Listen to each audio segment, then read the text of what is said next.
മാനസസിന് വന്ദനം.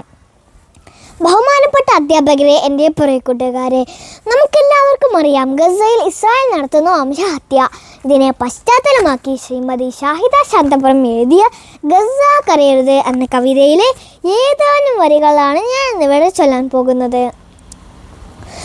ഉള്ളകം നീറിപ്പിടയുന്ന കാഴ്ചകൾ കാണുവാൻ എൻ്റെ കൂട്ടുകാരെ, ദൂരെയാ നാടിൻ്റെ നോവുമാ വാർത്തകൾ കേൾക്കുവാൻ ആവതില്ലാതെയായി.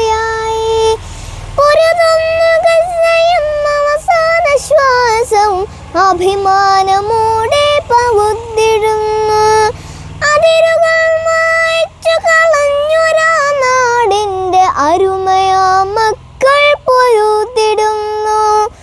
ബാല്യകൗമാരവും യൗവനശക്തിയും നാടിനു വേണ്ടി സമർപ്പിച്ചവർ മുലയിലെ നുള്ളിക്കളയുന്നു ജൂതന്റെ നിഷ്ഠൂര കൈകളാൽ കുഞ്ഞു ജീവൻ. ഒട്ടിയ വയറിനും അപ്പുറം അസ്ഥിയായ അസ്ഥികൂടങ്ങളായി കുഞ്ഞുമക്കൾ.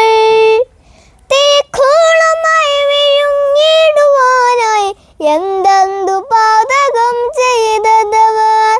മണ്ണിൽ മനുജനായി ജന്മമെടുത്തതോ തൻ ജന്മനാടിനെ സ്നേഹിച്ചതോ. ഗസ തൻ മക്കൾക്ക് കൂടെയുണ്ടായിരം നോവുന്ന ഹൃത്തിൻ്റെ സങ്കുനങ്ങൾ. എല്ലാ തളരില്ല ഗസ തൻ മക്കൾ, വീണ്ടും തളർത്തിടും കൊച്ചുനാട്. എല്ലാ തളരില്ല ഗസ തൻ മക്കൾ, വീണ്ടും തളുത്തിടും കൊച്ചുനാട്. ഒറ്റപ്പെടുന്നൊരു കാലം വരുന്നുണ്ട് ദുഷ്ടനാം ജൂദാ നിനക്കു മുന്നിൽ.